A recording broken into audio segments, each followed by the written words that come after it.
today is going to be about the basics of cybersecurity, okay?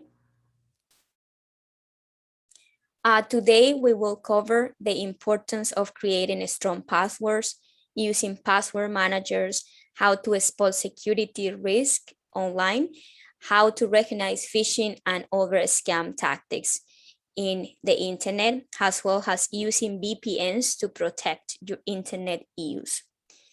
About defining the terms, we will be discussing concepts that might introduce you to new words. So before we start, let's define the terms. Cybersecurity, virus, malware, phishing attacks, VPN. What is cybersecurity? It applies technologies, process, controls to protect systems, networks, programs, devices, and data. What is a virus? A virus, much like a flu virus, is designed to spread from host to host and has the ability to replicate itself. What is a malware? It is a type of malicious code or program written to alter the way a device operates and is designed to spread from one device to another. What is a phishing attack? These are the practice or sending fraudulent communication. What is a VPN, or known as virtual private network? It allows you to create a secure connection to another network over the internet, so your identity online is not recognized by other users.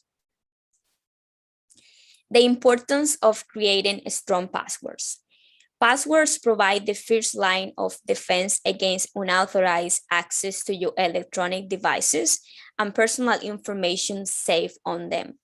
The stronger your password, the more protected your device is. It will be best if you aim for solid password for all your accounts. Some valuable tips for creating strong passwords and keeping your information secure. Use a unique password for each of your important accounts. Some example of this might be your email and online banking. Do not use the same password across multiple accounts. Your password should be at least 8 characters long. Passwords also should consist of lowercase and uppercase letters, numbers, and even symbols, or something we call special characters. A long password will offer more protection than a short password. Change your password regularly and avoid using the same password over and over again. And also, never write down your password on a sticky paper and hide underneath your workstation or even your telephone. Using password managers. So what is a password manager? It is a program that allows you as a user to store, generate, and manage password for local applications and even online services. Why should you use a password manager? It syncs your passwords across all your devices.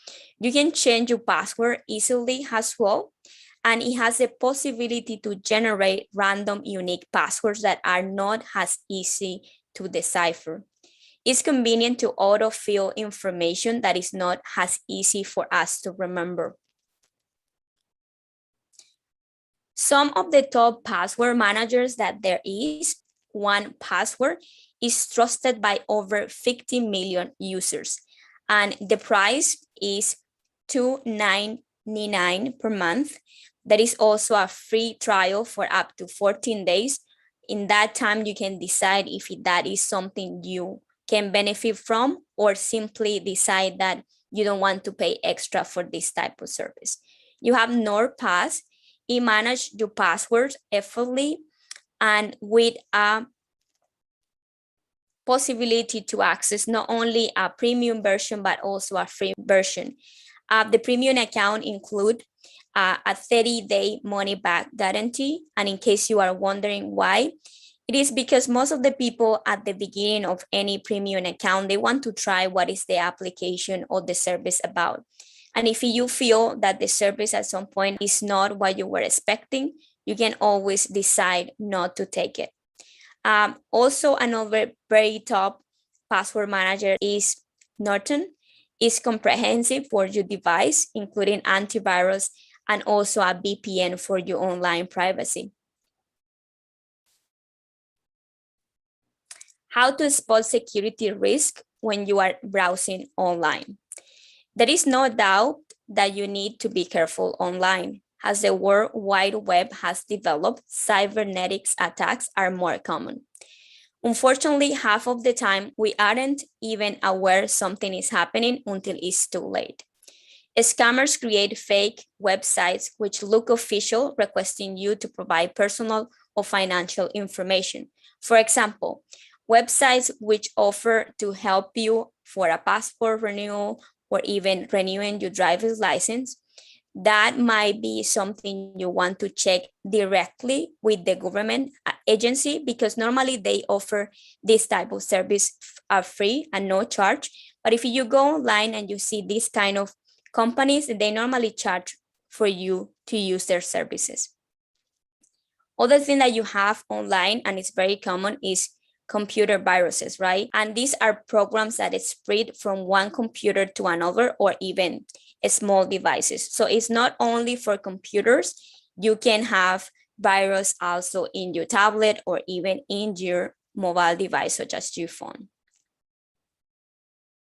Some tips to browse online safely. One of the most important things in case you are using Google Chrome is keep your browser updated. Web browsers are often your first point of contact with the internet, no matter what device you are using. Developers usually release new and frequent updates to ensure that you can get the best experience in the market about these type of platforms. You also can clear your web browser cache and cookies. All major browsers allow you to do this manually, and you can quickly clear all your data from the internet. More tips about browsing. You can select the option to navigate incognito. It protects your personal information and blocks some websites from tracking your search and even your browsing history. Also, use tools like VPNs to ensure the only person that can see your data is yourself. How to recognize online threats. One of the online threats we have is called phishing, right? Phishing attempts are often generic mass messages, but the message appears to be from a trusted source. For example, sometimes it seems that it's from your bank, from your current company, your electricity bill. You have these following steps to recognize when this information is not beneficial for you. When the email senders is kind of suspicious, or when it's a regular email address, is not an email from a known company, you probably want to check that twice. You notice a lot of spelling and grammar errors, so that is also something you can check out for. The sender requests your personal information or even confidential information via an email.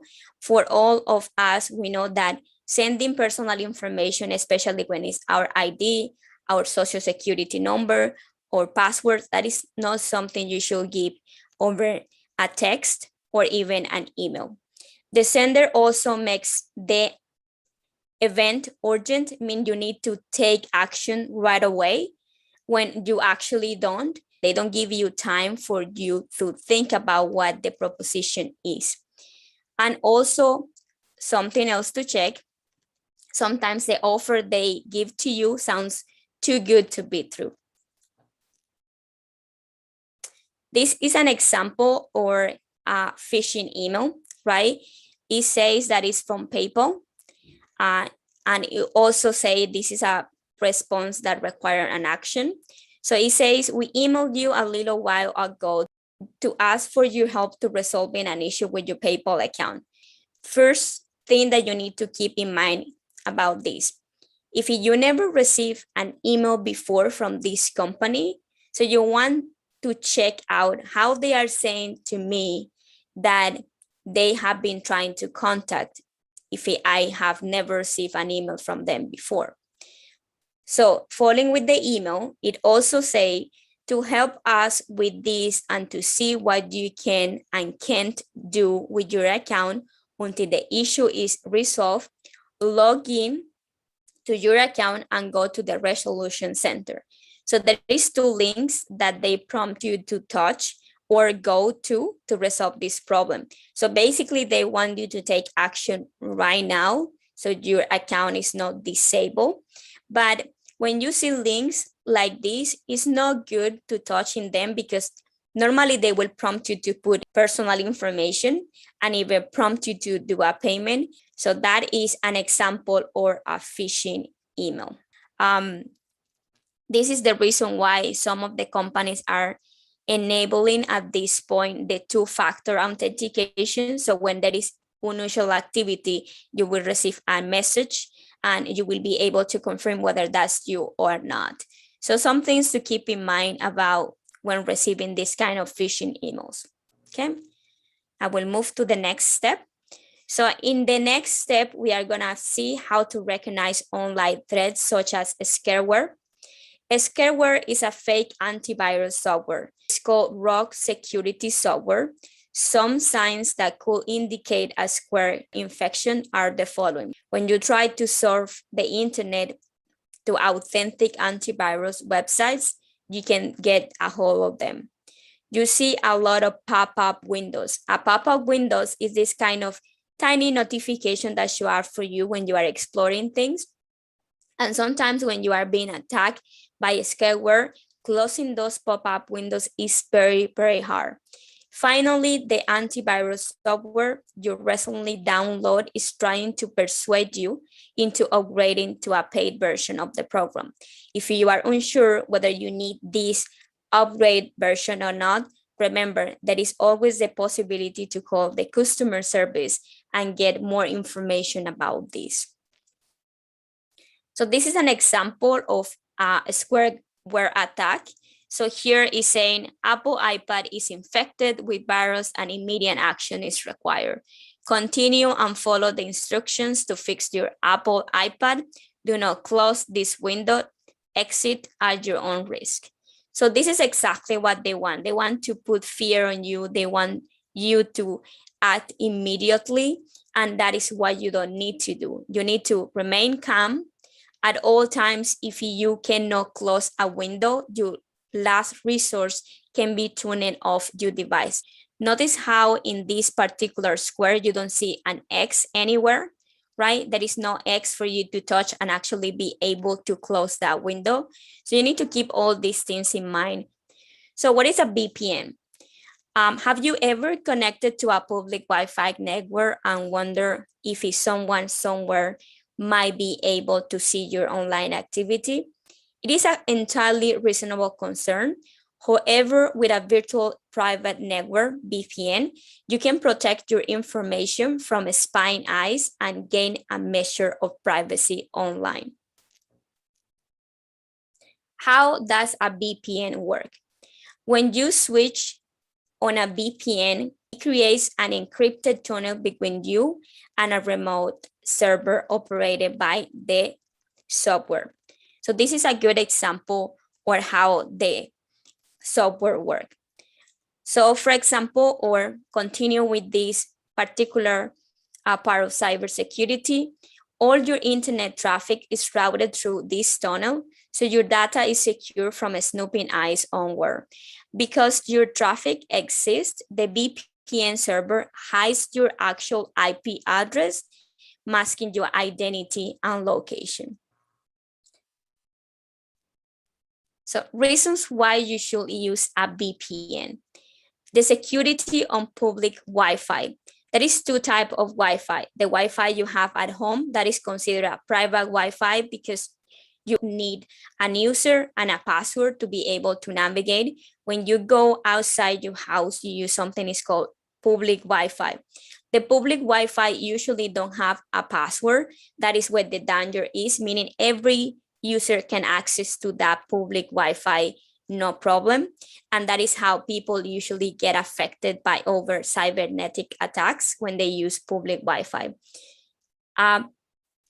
Essentially, when using a public Wi-Fi, You can use a VPN to protect your data while you are in different kind of networks.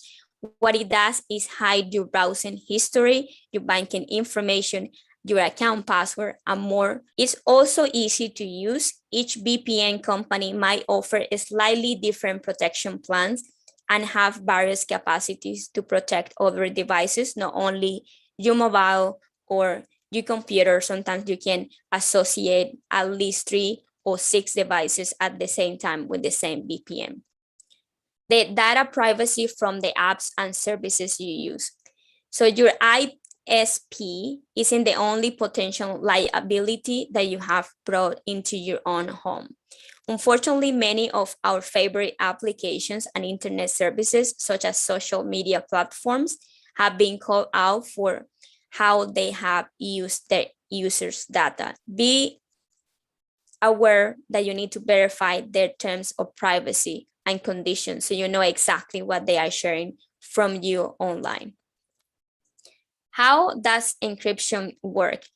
So when you have a VPN, the VPN, what it does is encrypting your information. And encryption is the process of taking plain text, like a text message or email, and scrambling it into unreadable format.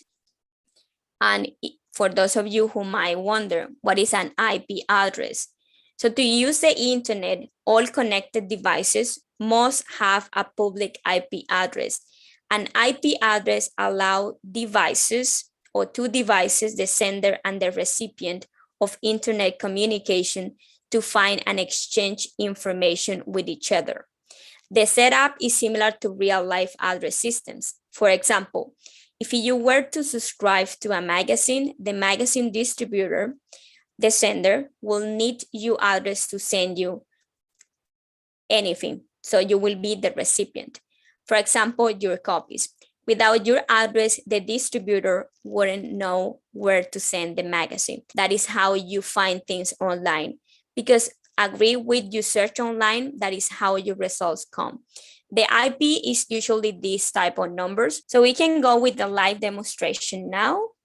So I'm gonna use today Google Chrome, such as my reference for some of the things about cybersecurity. For instance, I'm gonna tap in the Google Chrome application, which is this one right here, right? I'm gonna tap in there. So whenever I look something online, I will be accumulating history in my device. In your device, when you are navigating Google Chrome, you have these 3 dots that are located on the right side. And if you tap in those 3 dots, you have this menu. What menu or what option am I looking today? I'm looking at history. I'm gonna tap in history. And when I tap in history, any kind of search or details that I have find or look online will be displayed here. History will be displayed in the order you look, being the newest at the top and the oldest at the bottom. And notice how right at the bottom left corner, you have an option that says clear browsing data. And if you want to clear this information because you don't want people to know where are you looking online, you can just tap what it says clear browsing data. And when you tap there, it's gonna take you to this menu when you can not only delete the browsing history, but also cookies and cache and files that have been accumulated in your device. Also, when you have saved passwords, it will display here the passwords that you have saved in that device or that are associated with a Gmail account in this case, because Google is, you know, the father of Gmail. And finally, you have the option or selected the option Autofill Data. If you see that selected here, what it does, whenever you are online and you are using a user, when I refer to user, can be an email associated with a password. The autofill data is what allows you to actually have that information storage so you don't have to type it anymore. That being said, if I want to clear all my browsing, I can just come what it says clear browsing data, tap in that option, tap what it says clear browsing data, tap there, and it's gonna start clearing everything. So now all my data will be cleared up. Notice that I don't have any more information right at the top, meaning everything has been deleted. Something else from here, you can decide within what amount of time or within what range of time you are gonna delete details. And if you tap what it says all time, it's gonna show you the options you can browse or eliminate browsing history. So you can select the last hour, 24 hours, 7 days, 4 weeks. So you can select any of those. If you want to go back, you just tap in back, select what it says done, and you see there is nothing else here in my browsing history because I just delete that.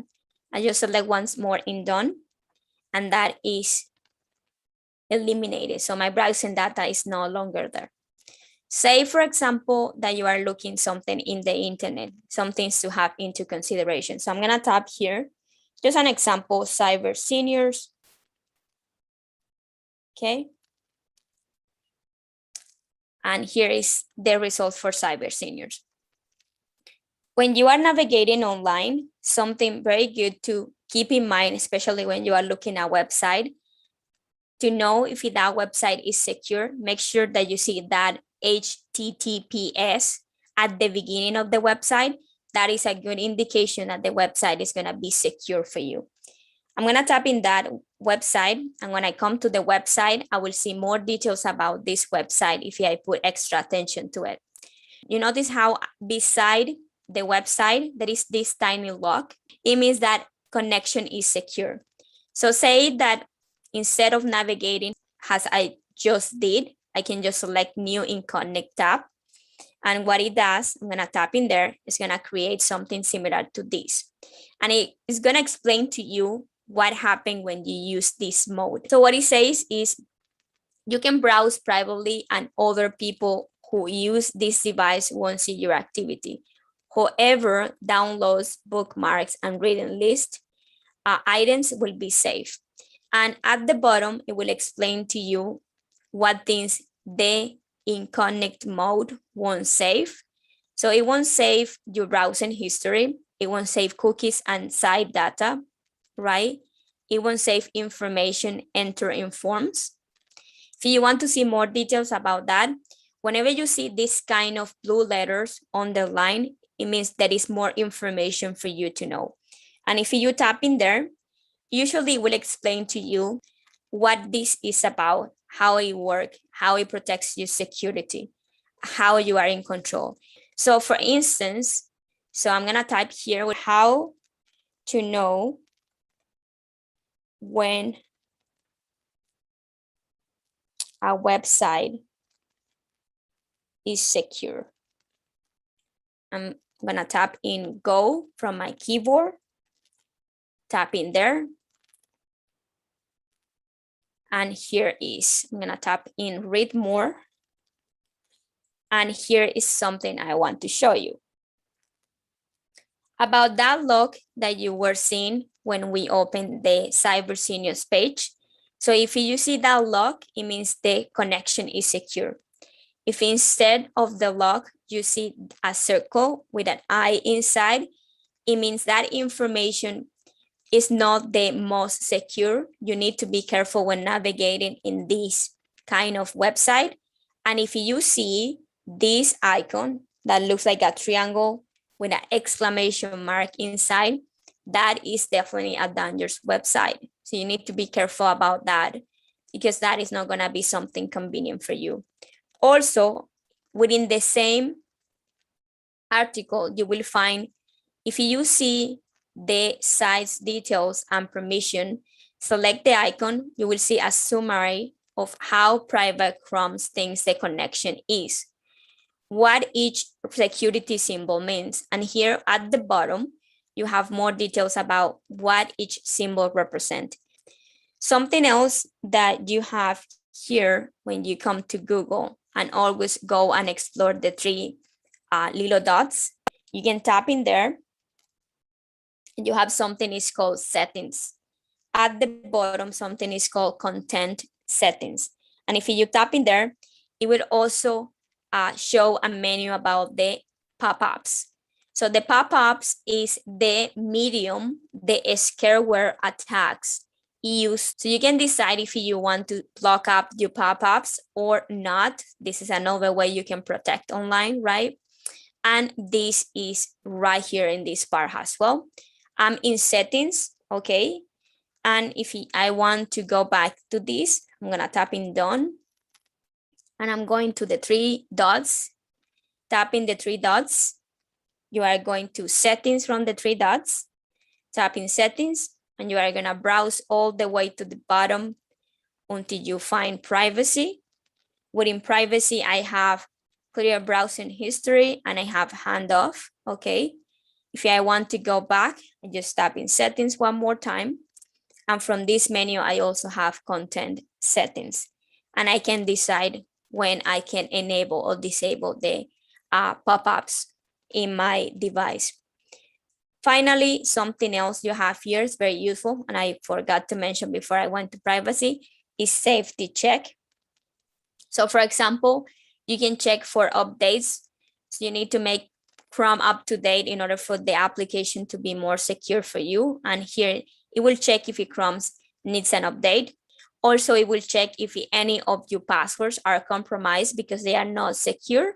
And basically, it will allow you to set up safe browsing, which is staying protected from any dangerous place. And you can just do a general thing by just selecting check now. And whenever something is not right, it will give you, instead of that check mark, it will give you a kind of an X. So that is when you need to take action. So right now it's taking time to actually see any updates for Google Chrome. So just give it a couple seconds. So Chrome can check for updates. And I'm gonna tap in here and it will say Chrome couldn't check for updates. Try again later. Okay, so it means nothing is wrong, but this is something I should go back after, okay? And whenever you have to take an action, that action will show up here in this part. It will tell you exactly what you need to do or what you can do to move forward or finalize this step.